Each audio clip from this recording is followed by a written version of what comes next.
Welcome to the motovlog.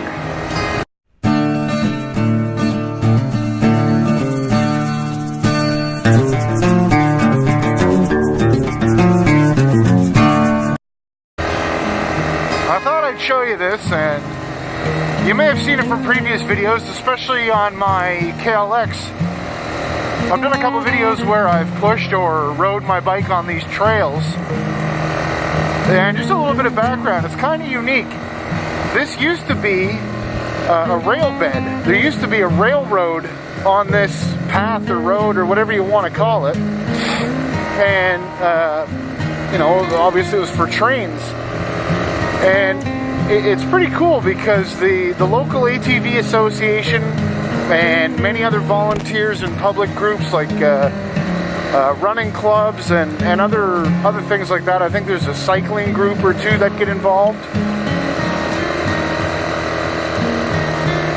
Figured I'd get by that guy before I or stop talking long enough to get by him so he's not like kind of a nut job. He's riding his ATV down the trail here talking to himself. Some people just wouldn't understand, would they? So what they did is they pooled all kinds of funds from fundraising and other sort of interesting projects and petitioned the provincial government here to actually convert this rail bed into a public use trail.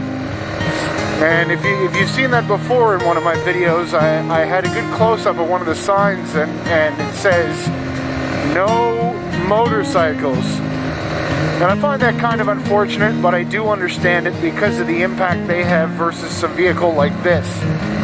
You know, it's not very much heavier than my KLX, but it's got probably 10 times the contact patch under these gigantic tires under this thing. So, in essence, I think it's two things. It's the speed and the impact of the skinny tires that they want to keep motorcycles off of here. Because it's used by, in the summertime, you'll see cyclists, joggers, walkers, ATVs. You know, people love to use it for dog walking and stuff like that. And then in the wintertime, again, you got ATVs, cross-country skiers, snowshoers, and a host of other activities can happen on here. But the really cool thing is it's not just a small section of trail here.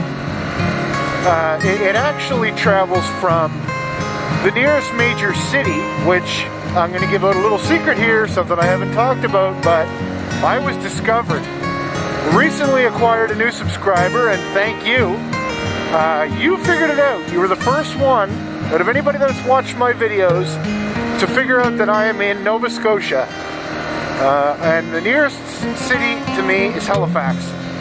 It's the biggest city in the province, and I'm out in the rural area nearby. And this trail travels from it's not downtown, it's just outside downtown, but it's still in the major urban area. This trail goes from that major urban area all the way out of the city for, I believe, close to 150 kilometers. Well, it's on my to-do list, probably during the fall season here in the next month or two. I'm going to load up a couple of jerry cans and take a day and just cruise and see how far this maintained trail system actually goes. For that matter, like if you look on a map, you'll see, looking from your direction, the shape of Nova Scotia, Cape Breton's somewhere up here, and then the body of Nova Scotia is here, and Halifax is sort of in the halfway point between Cape Breton and Yarmouth. And this trail, I don't know for sure, but I'm thinking it might even go all the way from Halifax to Yarmouth. So I'm going to see what I can do, and maybe even get from where I live outside Halifax all the way to the far end. And it's probably crazy talk, like we're talking 300 and some kilometers. But you know, if I've got a full day, pack a lunch or two, And why not? Oh, look.